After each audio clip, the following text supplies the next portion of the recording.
My name is Charlotte, and if you had walked into that dining room on that night, you might have thought you were stepping into a royal palace instead of a family dinner.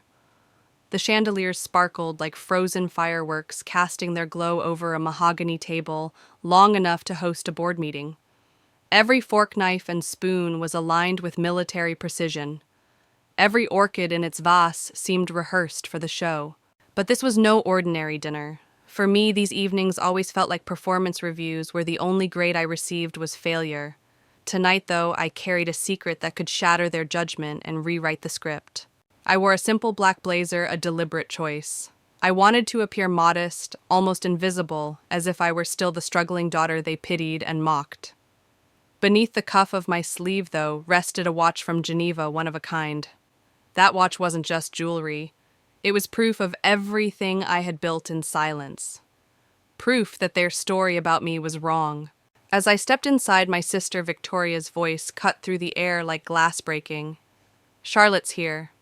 She lingered by the fireplace, swirling red wine in her crystal glass eyes, shimmering with both pity and disdain. I forced a small smile and took my usual seat at the far end of the table, the one reserved for the outsider in the family photo. The butler Matthews moved quietly behind me, placing a bowl of mushroom bisque on the table. Its aroma was delicate, expensive, decadent, the kind of detail my parents loved to flaunt. I picked up my spoon, feeling the weight of their expectations pressing down on me.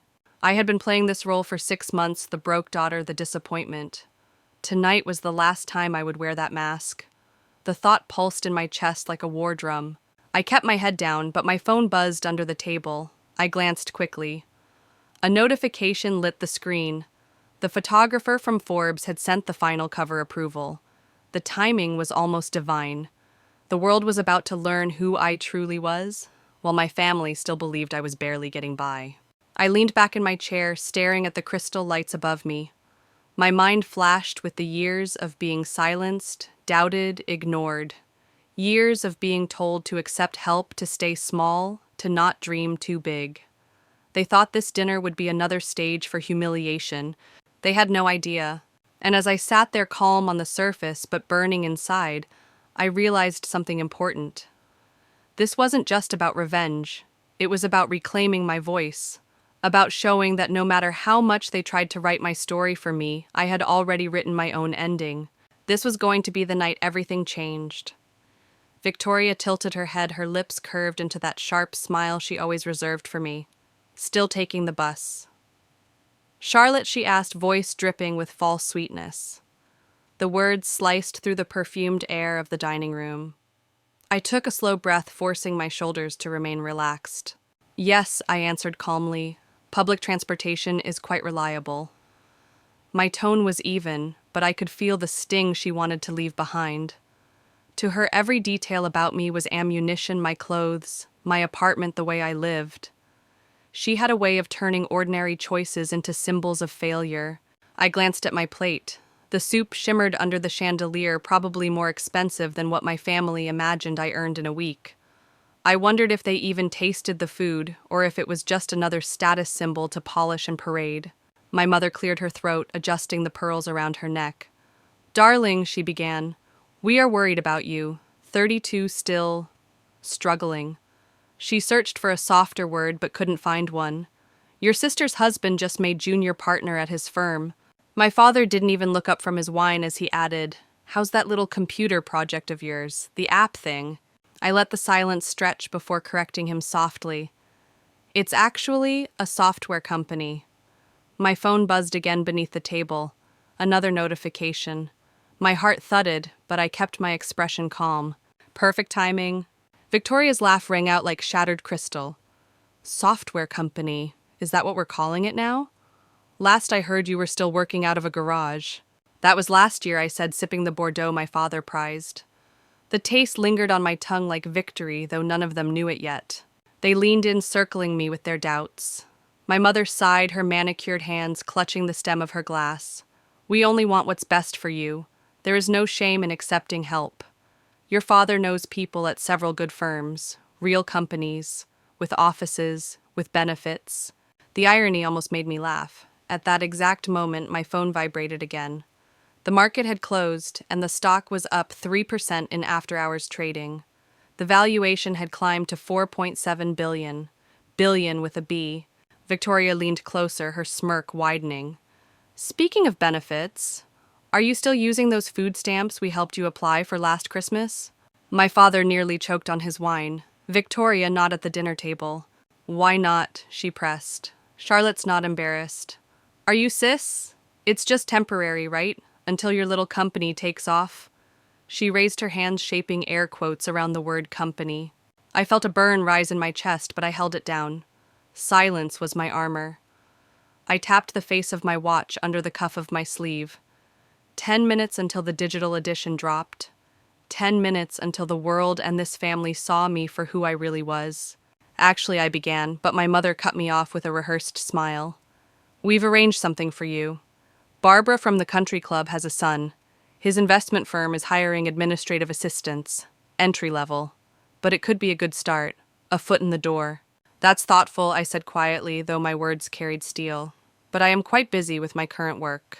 Busy doing what Victoria scoffed, playing with computers in that tiny apartment of yours. My father swirled his wine. Did you hear the Henderson's daughter was just promoted to regional manager at her bank, 30 years old, company car, corner office? Their voices blurred together a chorus of doubt and dismissal. But I was no longer listening. My phone lit up again. The Forbes article had just gone live. The clock had struck. And soon everything they thought they knew about me would collapse. Before I reveal what happened next, let me ask you something. Have you ever been underestimated by people who should have believed in you? If you know that sting, drop a comment below. And if you want to hear stories that prove no one defines your worth, but you make sure you subscribe. Because trust me, you will not want to miss what comes next. The clink of silverware echoed in the silence that followed each sound, sharp as glass. My father's jaw tightened, as if he were swallowing words he refused to speak aloud. My mother dabbed at the corner of her mouth with a linen napkin, her eyes heavy with disappointment. To them I was still the child who never measured up.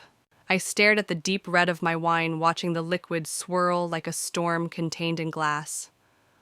I thought back to all the nights I had worked alone, coding until dawn in that so-called garage. It was more than just a garage, it was a launch pad. While they laughed, I was building something that would outlive their shallow judgments. But here in this dining room, none of that mattered yet. Here I was, the failure. Charlotte, my mother said softly, we just don't want you to waste your life. 32 is not young in the career world. I set my glass down. Her words were familiar, worn from years of repetition. You've said that before, I murmured. Victoria leaned forward, her smile cruel. She'll keep saying it until you listen. Don't you get tired of pretending, Charlotte? Don't you get tired of scraping by?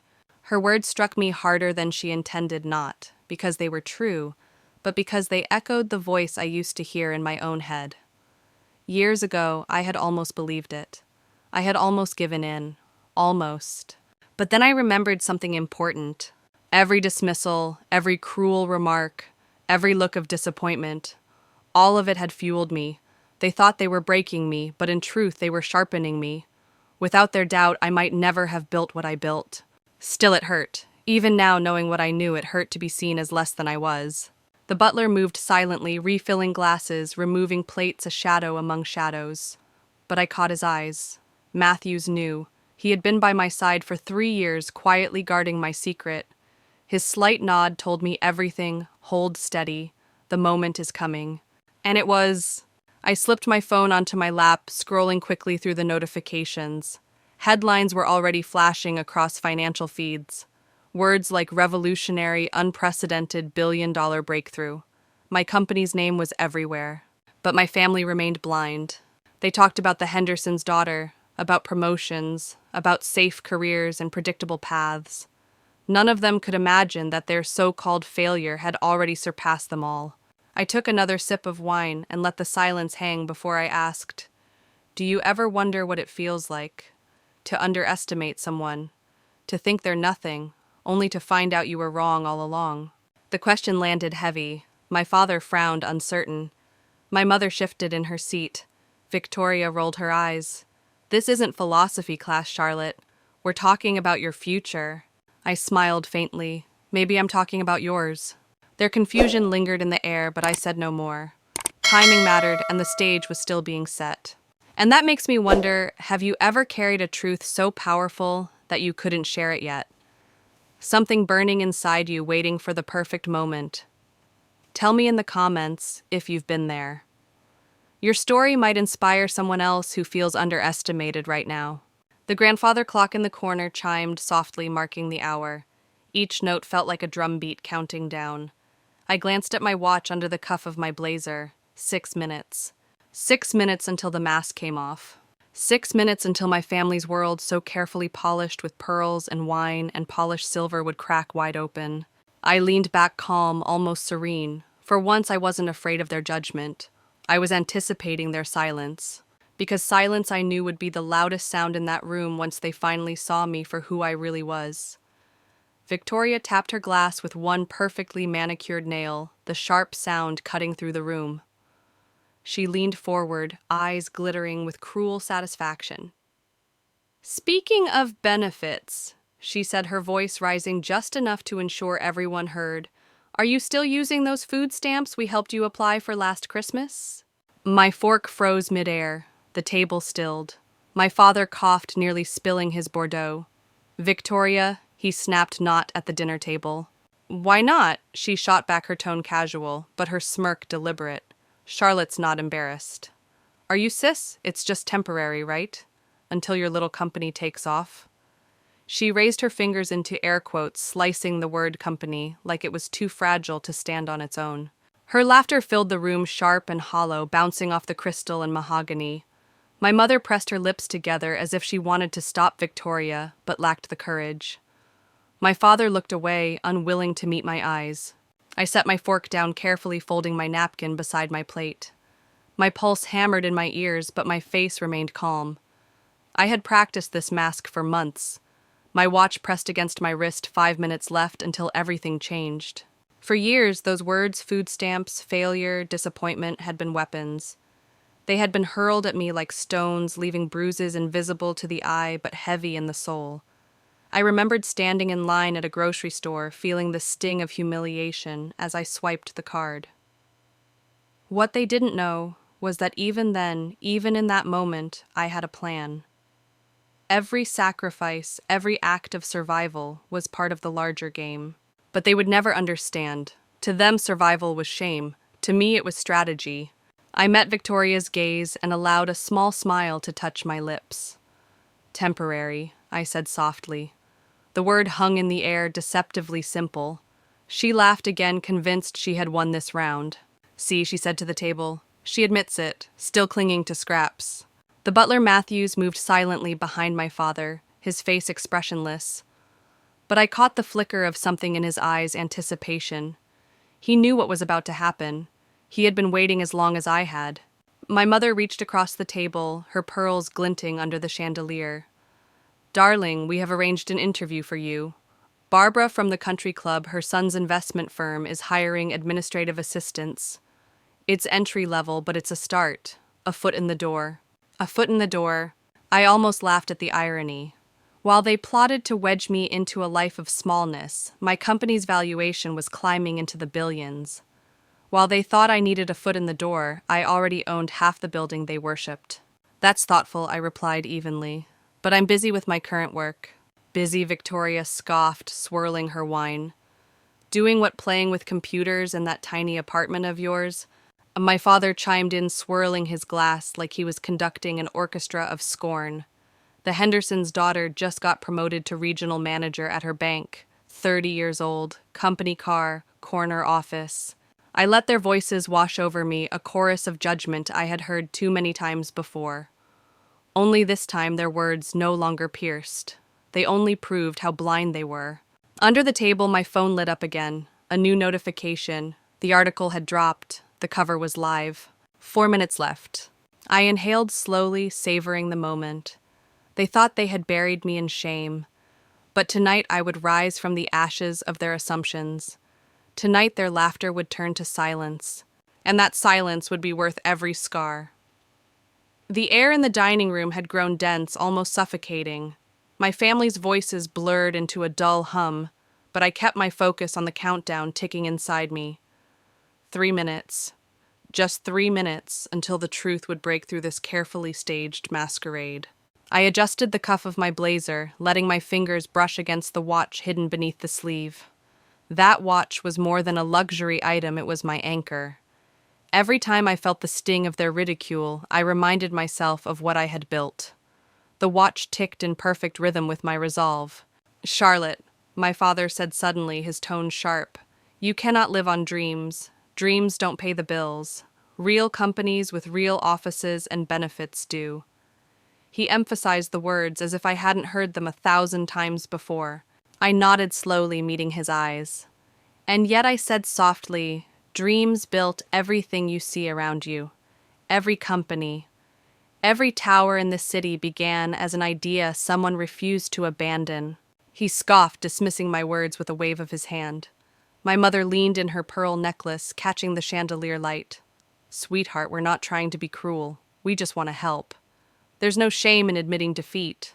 Admitting defeat. I let the words hang. They had no idea how many times I had heard those exact phrases growing up. They had told me to stop aiming so high, to settle, to shrink my ambitions until they fit into the narrow mold they approved of. But each dismissal had been fuel. Each rejection had sharpened my determination. Under the table, my phone buzzed again. The after-hours trading update flashed across the screen. The stock had jumped another 2%, 4.7 billion. I lifted my glass of wine and held it between us. "Do you know what I've learned?" I asked quietly. "Sometimes the people closest to you are the ones who believe in you the least. But their doubt doesn't define you, it reveals them." For the first time, silence fell. Even Victoria's mocking smile faltered. I set the glass down, my pulse steady. 2 minutes left. In that moment, I thought of every person who had ever felt invisible at their own family table. Every dreamer who had been told they were foolish. Every voice silenced by those who claimed to love them. This story wasn't just mine. It belonged to anyone who had ever been underestimated. And if you've ever sat in a room where your worth was dismissed, hear me now. Your story isn't over. If you believe in carving your own path, no matter who doubts you, hit that subscribe button and stay with me. Because together we're building a community that refuses to let anyone else write our endings. The grandfather clock chimed again. Matthews appeared at my father's elbow, holding something discreetly. His usually stoic face carried the faintest twitch of urgency. "Sir," he said politely, "your early edition of Forbes has arrived." "Not now, Matthews," my father replied, waving him off with irritation. But Matthews did not move. His voice, still quiet, carried a weight that froze the air. "Sir, I believe you will want to see this immediately." 1 minute left. I leaned back in my chair, hiding my smile behind the rim of my glass. The final act was about to begin. Victoria rolled her eyes. More drama. "Honestly, Matthews, could you not wait until dessert?" But Matthews was already stepping closer, placing the magazine in front of my father with deliberate precision. My father sighed and reached for it with exaggerated annoyance. Then the crystal slipped from his fingers. His wine glass shattered against the table. And in that single sound, the shattering of crystal, the balance of power in the Thompson family shifted forever. The magazine lay open on the table, its glossy cover reflecting the chandelier's brilliance. But it wasn't the chandeliers or the polished mahogany that drew their attention. It was me. There I was seated in my real office, 40 floors above the city windows, stretching from floor to ceiling. A headline blazed across the cover in bold letters, "Meet Tech's most secretive billionaire, Charlotte Hayes of Quantum Industries." My father's face drained of color as he gripped the magazine with trembling hands. The Bordeaux pooled around the shards of glass on the table, staining the white linen like spilled blood. My mother leaned forward, her manicured hands quivering as she read aloud, "Charlotte Hayes, 32, built her artificial intelligence empire in secret, while her wealthy family thought she was struggling. Quantum Industries today announces a market valuation of 4.7 billion. Her voice faltered on the last word, 4.7 billion. Victoria craned her neck, her perfect posture crumbling as her eyes locked on the photo. That can't be real," she stammered. "Charlotte, you You were in a garage. I finally allowed myself a smile. That was phase one. The silence that followed was thicker than any insult they had ever hurled at me. My father dropped into his chair, staring blankly at the magazine as if it were written in a foreign language. My mother pressed the pearls at her throat, her breath shallow. I took another sip of wine, letting the taste linger on my tongue like victory. The watch at my wrist glinted as I adjusted my sleeve. Timing was everything, and tonight I owned it. My phone buzzed again. This time I didn't hide it. I placed it on the table. The screen lit up with a live update: Quantum Industries stock surges in after-hours trading. The reality was undeniable. I stood slowly, the scrape of my chair against the floor echoing through the stillness. "Excuse me," I said evenly. "I have a board meeting in 10 minutes. We are announcing our expansion into the Asian market." Victoria gasped, her glass slipping in her hand. "Board meeting," she repeated as though the words were alien. "Yes," I said, pulling back my sleeve to reveal the watch they had never noticed. "The kind of meeting where decisions move markets?" My mother's lips parted, but no words came out. My father remained frozen, his phone buzzing in his pocket. I knew it was his broker. Everyone in finance would be scrambling tonight. I turned to Victoria. "Oh, and about those food stamps." My voice was calm, almost tender. "Last month, I donated $10 million to the state's food security program. They're naming a distribution center after our family." Her mouth opened, but nothing came out. The smirk she wore like armor had shattered into disbelief. The silence was exquisite. Matthews appeared at the door with my coat. "Miss Hayes," he said, his voice carrying clearly across the stunned room, "your helicopter is ready on the back lawn, and congratulations on the Forbes cover. The advanced copy arrived just in time as you requested." I slipped my phone into my pocket and adjusted my blazer. For a moment, I looked back at them, my mother still clutching the magazine, my father staring at his spilled wine, Victoria pale and speechless. "Don't worry," I said gently. "I'll have my office send over the complete portfolio. We should discuss investment opportunities. After all, we're family." And then I walked out, the distant thrum of helicopter blades growing louder, cutting through the night air like the sound of a new era. Behind me, I left them with shattered assumptions, broken pride, and the dawning realization that the daughter they dismissed had just rewritten the rules of power. The sound of the helicopter blades outside grew louder, their rhythm shaking the windows like a war drum, announcing a shift in power. But inside, the silence was deafening. My family sat frozen, trapped in the wreckage of their own disbelief. Victoria was the first to break. She lunged for her phone, her perfectly manicured nails tapping furiously against the screen. "No, no, this can't be real," she muttered.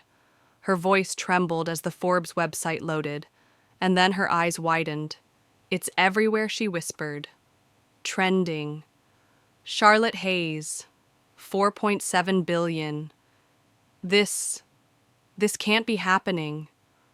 My father pulled out his own phone, his hand shaking as he opened his banking app. His face went ashen as he stared at the glowing numbers. Quantum Industries. QI. The stock everyone's been buzzing about. His voice broke. "That's yours." I tilted my head. "Yes, mine." The television in the corner, usually playing financial news on mute, suddenly blared to life. Matthews, ever discreet, had turned up the volume. An anchor's voice filled the room. "Breaking news tonight.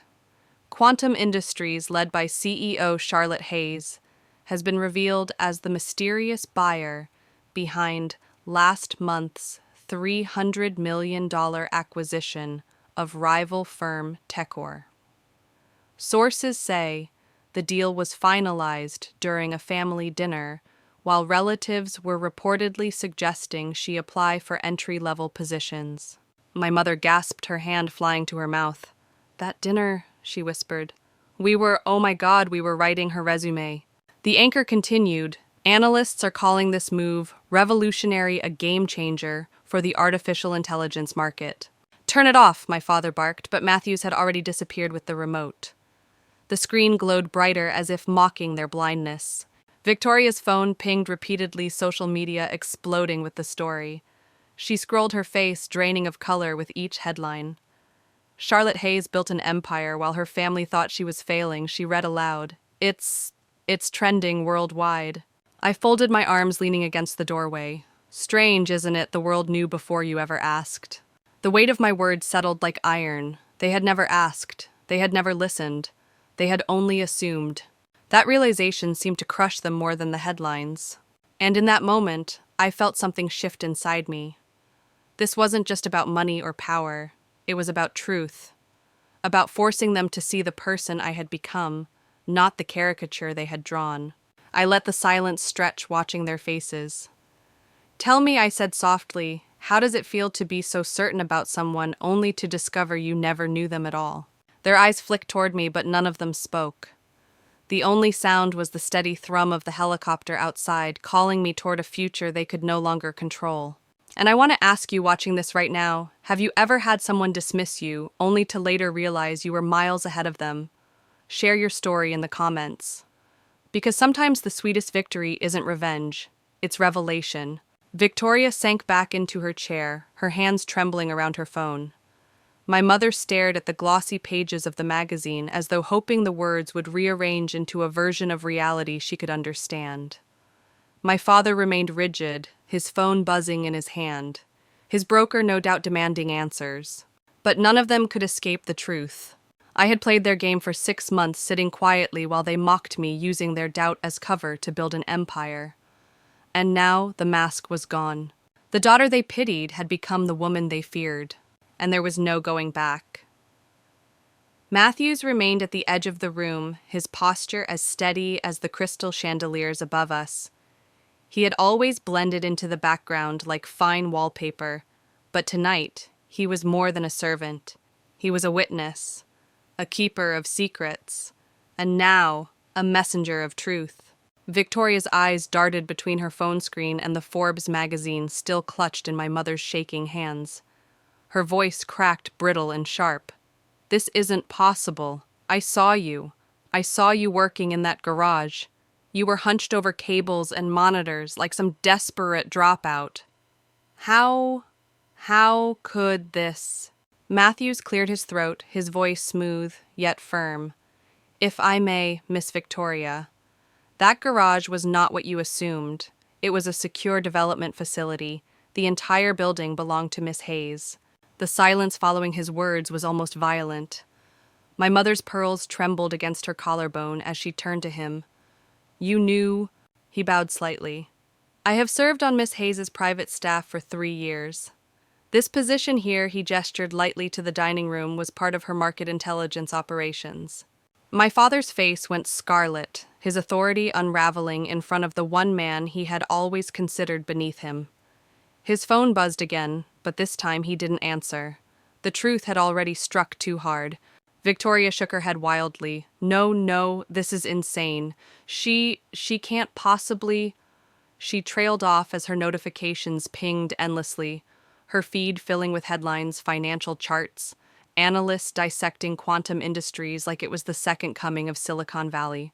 The television anchor's voice rose above the chaos. And in more breaking news, sources confirm that Quantum Industries has announced a groundbreaking architecture for quantum computing set to revolutionize artificial intelligence processing. Global markets are reacting in real time. The camera cut to analysts calling it a tectonic shift and the dawn of a new era. I watched my family flounder in disbelief. For years they had painted me as weak, dependent, naive. And now the very world they idolized, finance, status, prestige, was bowing to my name. I stepped closer, my heels clicking against the marble floor. My voice was calm, measured, but every syllable carried the weight of years unsaid. "You never asked. You never believed. While you were mocking, I was building. While you were dismissing, I was preparing. Every slight you threw at me gave me cover. Every doubt you fed me was fuel." My father finally looked up, his eyes glassy with something I had never seen in them before: fear. I paused, letting the moment stretch. And now the world knows the truth. Not just about Quantum Industries, about me. No one moved. Even the orchids on the table seemed to bow under the weight of revelation. For the first time in my life, I held the room. I held their silence, their shock, their surrender. I turned toward the window, the rhythmic thrum of the helicopter calling like a promise. This wasn't just the end of their old narrative, it was the beginning of mine. and I wasn't going to let them forget it. The tension in the room was thick enough to slice with the silver knives lying untouched beside our plates. My father still gripped the Forbes magazine as though it might change if he stared hard enough. My mother's lips moved silently, her eyes scanning and re-scanning the same headline, unable to comprehend what she was reading. Victoria's posture, once sharp and unshakable, had collapsed into something fragile. I slid my phone into view on the table. The screen glowed with real-time updates. Quantum Industries stock climbs 5% in after-hours trading. Each notification felt like a drumbeat, a signal that the world outside this mansion already recognized my power even if my family couldn't. I rose to my feet, the scrape of my chair against the marble commanding their attention. "I need to leave," I said calmly. "I have a board meeting in 10 minutes. We're finalizing the expansion into the Asian market." Victoria's jaw dropped. "Board meeting." Her voice cracked on the words. "You can't just— What do you mean, board meeting?" "Yes," I replied, sliding my blazer into place. "The kind of meeting where markets shift, where billions move with a single decision." My father's phone buzzed again. This time he answered. His voice was low and uneven. Yes, I'm aware. No, I didn't know." "She's my daughter." He froze at the other end's response, his face paling even more. I pulled back my sleeve, the Geneva watch glittering under the chandelier. It was no longer hidden. It was a declaration. For a moment, my mother just stared at it as if it were a foreign object she couldn't reconcile with the image she'd built of me. I took a breath and turned to Victoria. "Oh, and about those food stamps you mocked me for.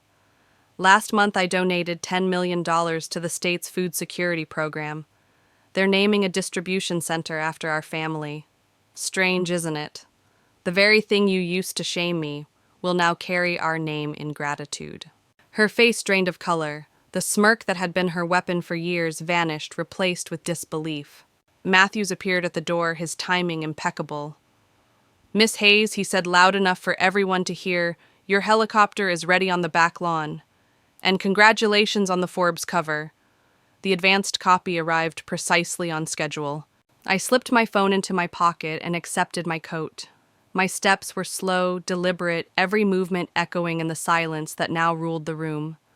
My mother's eyes glistened. My father still clutched his phone like a lifeline, and Victoria could barely breathe.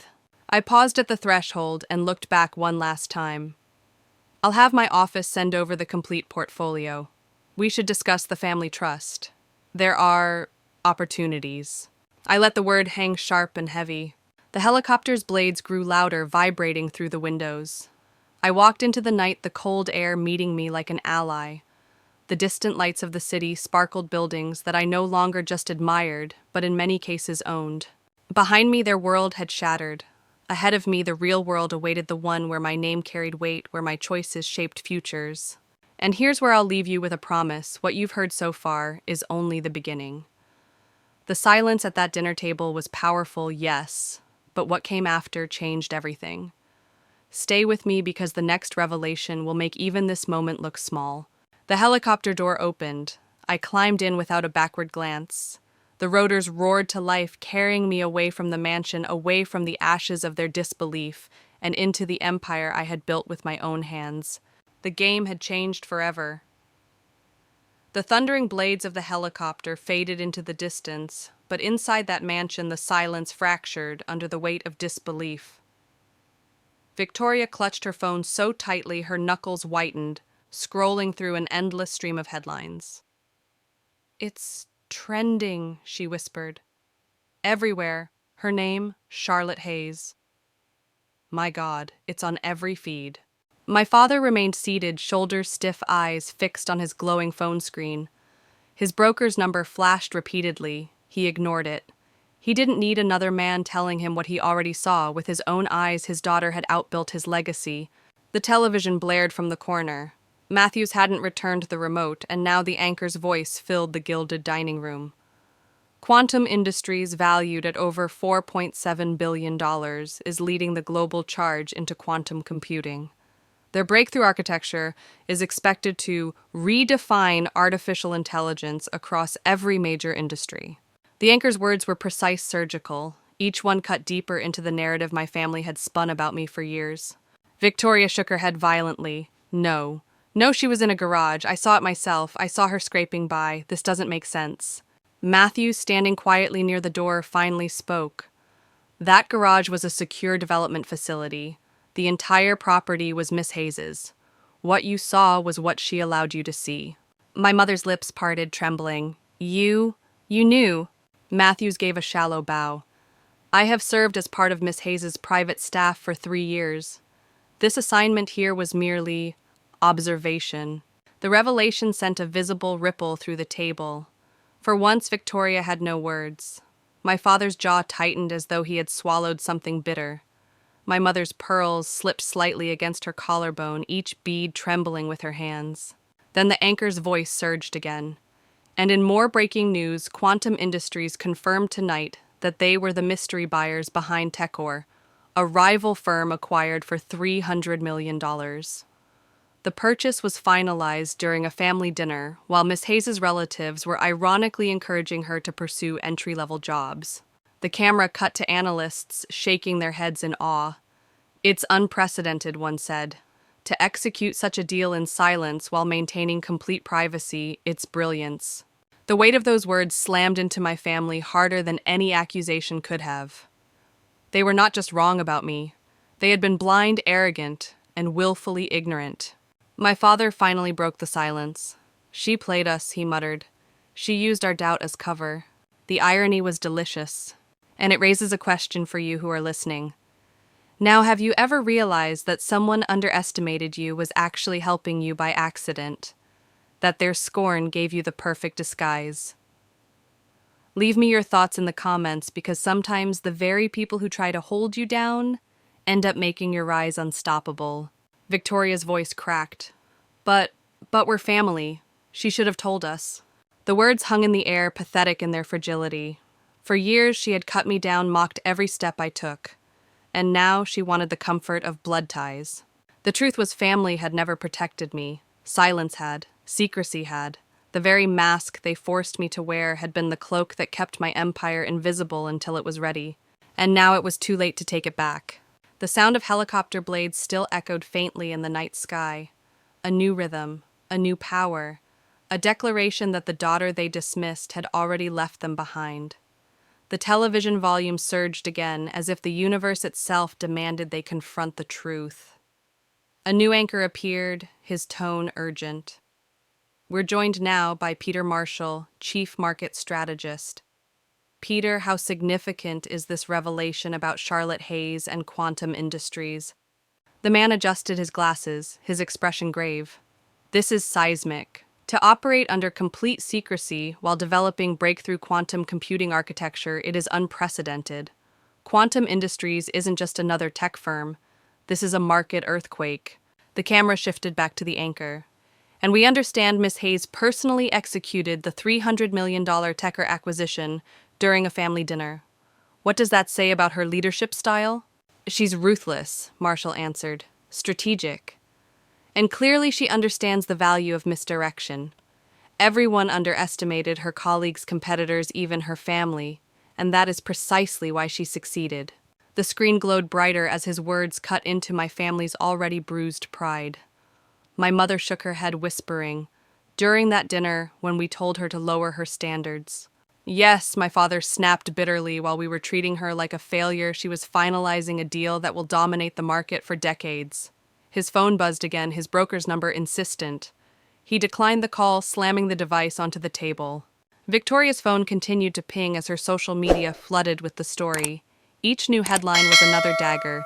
The invisible billionaire, from food stamps to fortune. Charlotte Hayes outplays everyone. Her voice was faint when she finally spoke. How did none of us know? How did none of our friends know? The answer came from the doorway, where a sharp-suited woman appeared, tablet in hand. Her voice was smooth, commanding. Because Miss Hayes implemented strict privacy protocols. No leaks, no loose ends, not even family. All eyes turned to her as she strode forward. My name is Sarah Chin, Chief Operating Officer of Quantum Industries. Miss Hayes asked me to deliver some documentation. My mother's lips parted. Documentation. Sarah placed a sleek folder on the table. Your daughter's complete portfolio, current market holdings, subsidiary companies, real estate assets, philanthropic commitments. She paused, her professional smile unwavering, and the Thompson family trust she has established. Family trust. Victoria snatched the folder, flipping through page after page of numbers too large to process. Her face paled. Yes, Sarah continued. Despite everything Miss Hayes believes in legacy, the trust is valued at approximately $100 million.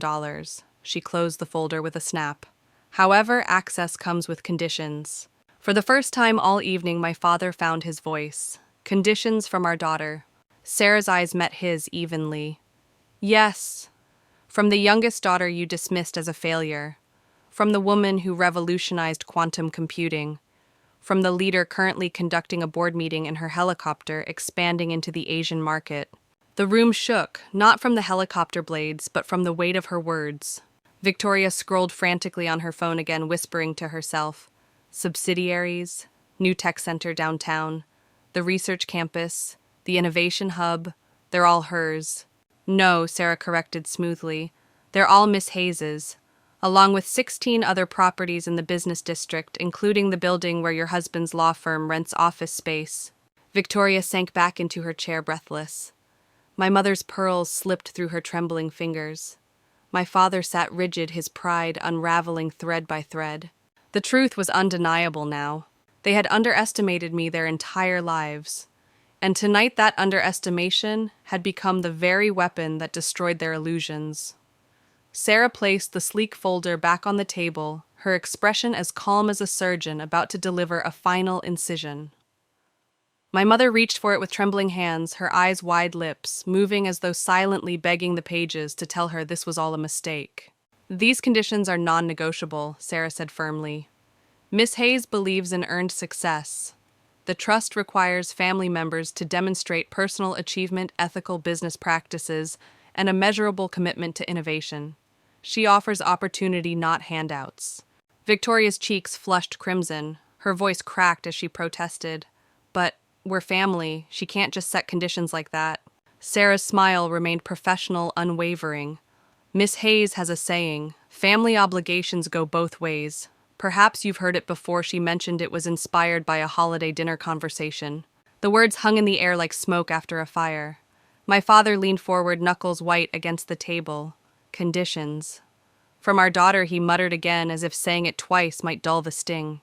My mother whispered, she's punishing us. No, Sarah corrected smoothly.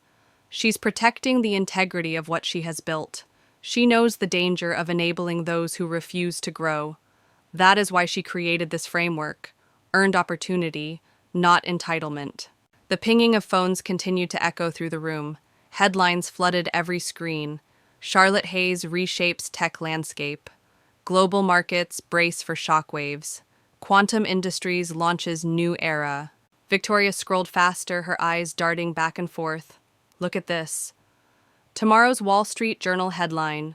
Quantum Industries launches revolutionary AI platform. Global markets brace for tech earthquake. She looked up wild-eyed. She planned this, all of it, for years. Yes, Sarah said simply. The garage you mocked was phase 1 of a 5-year plan. Tonight's revelation is phase 2, and tomorrow, phase 3 begins. The weight of her words collapsed over them like an avalanche. My father slumped back in his chair, the Forbes magazine slipping from his grasp onto the table. My mother stared at the trust documents, her pearls trembling against her chest. Victoria whispered, "We never knew her. We never even looked." And in that confession, the truth surfaced at last. They hadn't just underestimated me. They had ignored me. They had chosen not to see. Sarah checked her watch, a model identical to the one on my wrist. Miss Hayes's board meeting will conclude in approximately 40 minutes. She asked me to inform you she is open to discussing a new family dynamic over dinner next week at her office, the 63rd floor of Thompson Tower. Sarah's eyes flicked toward them. The building you once suggested she not waste time applying to. The silence was unbearable now, a silence thick with shame, disbelief, and the crumbling of illusions. And if you're wondering whether this was the final blow, whether this was the twist that ended everything, you're wrong. Because what happened next, turned their disbelief into something much deeper. Stay with me, because the most brutal revelation was still waiting to fall. 1 week later, the Thompson family found themselves standing inside a private elevator, rising higher than they had ever dared imagine. Floor numbers blinked upward each chime, pulling them closer to the 63rd floor of Thompson Tower. None of them spoke. My father adjusted his tie over and over, as if neat fabric could hide the cracks in his authority. My mother clutched her designer handbag like a shield. Victoria stared at her reflection in the mirrored wall, silently rehearsing a composure she no longer owned. The elevator opened with a soft chime. They stepped out into a reception area so stunning it stole the air from their lungs. Floor-to-ceiling windows offered a panoramic view of the city below, a city they now knew their disappointing daughter largely owned. Modern art, worth millions, adorned the walls curated with precision. The silence of the space carried more power than any words. "Miss Hayes will be with you shortly," the receptionist said, her tone smooth professional. "She is concluding a call with the Tokyo Exchange." Victoria wandered toward the glass, staring at the cityscape. Her voice was barely a whisper. "She owns half those buildings we can see," a familiar voice answered behind them. "Closer to 60%, actually. The Morrison Group accepted our offer this morning." They turned. There I was framed in the doorway of my office. I wore a tailored suit that likely cost more than my father's car, but it wasn't the fabric that made them straighten unconsciously. It was the authority in my posture, the quiet weight of power earned, not inherited. "Please come in," I said, gesturing toward the private conference room. "Dinner will be served shortly." The conference room gleamed, its polished wood table glowing beneath artisan lighting. Fine china and crystal sparkled, making their dining room at the mansion look quaint by comparison. I took my place at the head of the table, my father's old position. "We need to discuss the new family dynamic," I began. My mother's voice wavered. "Charlotte, we had no idea." "Exactly," I cut in smoothly. "You had no idea because you never asked. You were too busy planning my life to notice I was building my own."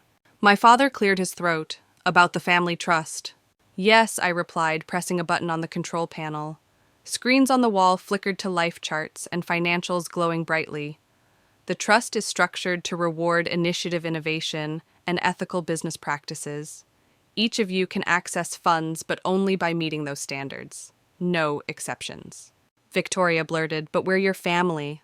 "Yes," I said calmly, "and that is why I am offering opportunity instead of cutting ties. Blood alone will not secure your place. Contribution will." I turned to my mother. "Your charity work has potential. Present a proper business plan, and the trust will match your fundraising dollar for dollar." Her eyes widened, a spark of hope flickering through the shame. I turned to my father. "Your legal expertise could be useful for our Asian expansion. If you secure the contract through proper channels, the trust will fund an international division at your firm." He nodded slowly, calculating already. Finally, I looked at Victoria. "Your marketing degree might have value. We have an entry-level opening. From there, advancement is possible if you earn it." Victoria swallowed hard. The humiliation was sharp, but beneath it, desire burned. She needed entry into my world more than she feared starting at the bottom. And let me pause here to remind you, community matters. If you've ever felt dismissed or underestimated by your own family, know this: you're not alone. Join this community by subscribing, because together, we're rewriting what family and success truly mean. The servers entered carrying the first course. I lifted my glass, holding their eyes one by one. "To new terms," I said, "and to finally learning what it means to earn your place." The servers withdrew quietly, leaving the four of us at the long table. The city lights glowed through the glass walls, a constant reminder that this was no longer their world. It was mine. I leaned forward, folding my hands over the polished wood, my gaze steady. "Let's be clear," I said, my voice calm but cutting. "This isn't charity. This isn't rescue. The trust is not a golden parachute. It is a framework for accountability." My father shifted in his chair, his jaw tightening. For decades, he had been the one dictating terms. Now he was on the receiving end. "And if we don't agree to these conditions," he asked. "Then you get nothing," I replied simply. The The words landed like a hammer. My mother inhaled sharply. Victoria dropped her gaze to her lap. I continued, my tone unflinching. Everything I have, every contract, every deal, every acquisition was earned without your help. In fact, your constant dismissal provided the cover I needed to operate in silence. While you told me to chase stability, I built revolution. While you mocked me for food stamps, I secured billion-dollar partnerships. I paused, letting the weight of truth hang in the air. So no, you don't get a free pass now. You will earn your share the way I earned mine. Victoria's lip trembled. But we're your family. Yes, I said, leaning back in my chair, and that is the only reason you are sitting here. Had you been strangers, you would not even be in this room. I am giving you an opportunity. What you do with it is your choice. My father opened his mouth, but I raised a hand, silencing him. Dad, I know what you're thinking, that you can maneuver, negotiate, twist my conditions to your advantage. Don't. Those days are gone. Every move you make now will be measured against results, ethics, and vision. Try to game the system, and the door closes permanently. My mother's eyes shimmered, torn between shame and longing. Charlotte, we were wrong. Yes, I said softly, you were, and now you have the chance to prove you've learned. The room fell quiet again, broken only by the faint hum of the city below. I glanced at my watch, the same one they had mocked unknowingly during that infamous dinner. 20 minutes until my next board call. I rose to my feet, and automatically they followed, just as they once had followed my father. The shift was complete. The power dynamic had reversed forever. One last thing I added, turning toward them. The garage you laughed at. It is now a tech incubator. We're funding promising startups. Innovators who, like me, had families that didn't believe in them. Consider it my way of paying forward the doubt I once endured. My words were deliberate, final. They understood. Their judgment had built this moment as much as my ambition had. And now the rules had changed. The meeting in my tower was nearly over, but the silence from my family lingered long after the servers cleared the last plates. They sat across from me, stunned, as though they had wandered into a dream where the rules of gravity no longer applied. I gathered the documents into a neat stack and looked at each of them in turn. This is your chance, I said quietly. Not to ride my success, but to create your own. I will not lower the bar for you. If you want access to the trust, if you want a future in my world, you will earn it. My father exhaled sharply, shoulders sagging. We were blind. We thought we were protecting you, but we were only protecting ourselves from admitting we were wrong. Yes, I agreed. You were wrong. And now the only question left is whether you will stay wrong or rise to the challenge. My mother reached across the table, her voice trembling. Charlotte, we truly didn't know. Can we start over? I studied her face, the same face that had frowned so many times when I spoke of dreams, of ideas, of building something bigger than myself. Starting over isn't possible, I replied. But moving forward is. Victoria lifted her chin, her pride bruised but not broken. If I take the entry-level position, if I prove myself, will you treat me like any other employee? Yes, I said firmly. No shortcuts, no exceptions. If you succeed, it will be because you earned it, not because of your last name. She swallowed hard, nodding. For the first time in years, I saw something new in her eyes, not arrogance, but hunger. I stood pushing my chair back. They all rose instinctively, their old habits of obedience transferring to me. I have another board meeting in 20 minutes, I said. Sarah will provide you with the paperwork. Review it carefully, understand the terms. This is not just money. It is a test of who you choose to become. I paused at the door, turning back one last time. And remember the world you mocked me for trying to build. That world is now the one you live in. The choice is yours, adapt or be left behind. As I walked away, their faces burned into my memory. Not because I wanted revenge anymore, but because I wanted the reminder. A reminder of how far I had come and how much further I would go. The city lights stretched endlessly beneath me as I stepped into my office again. Deals waited, markets shifted, empires rose and fell. My family had always believed I needed them to survive. Now they needed me to even remain relevant. And here's where I'll leave you for now. But don't stop here, because in the next story, you'll see how even greater challenges tested me, and how every decision reshaped not just my family, but the world I was building. Click through to the next video, because trust me, you haven't seen the end of this journey. I looked down at the watch glinting on my wrist, the same one that had ticked through every insult, every dismissal, every long night in that so-called garage. Its steady rhythm reminded me of the truth I had always known: I was never the failure they believed. I was the future. The weeks that followed were quieter, almost surreal. For the first time, family dinners no longer felt like examinations. They felt like beginnings. The power balance had shifted permanently, but beneath that shift was something deeper, a fragile chance to rebuild on terms that were finally honest. I watched my mother sketching plans for a new charity project, her hands trembling less each time she presented an idea. For the first time, she wasn't just hosting galas for appearances, she was learning how to create something that mattered. My father, once so rigid, now spoke cautiously about opportunities in the Asian market, submitting proposals instead of dictating outcomes. And Victoria, my fiercest critic, walked through the lobby of my tower in an entry-level role, humbled, but for once hungry to earn instead of inherit. I didn't give them these chances out of obligation. I gave them because I had learned that power without compassion corrodes. I didn't want to cut them off completely. I wanted them to learn what I had learned: survival builds strength, and strength builds vision. The city outside my windows pulsed with energy, a reminder of how far I had come. Every building, every deal, every article proved a truth I wished I had known earlier. That doubt from others can be the sharpest tool in your kit if you know how to wield it. I stood one evening in the conference room watching the skyline burn gold in the setting sun. For years, I had been the silent one at the family table, underestimated, dismissed.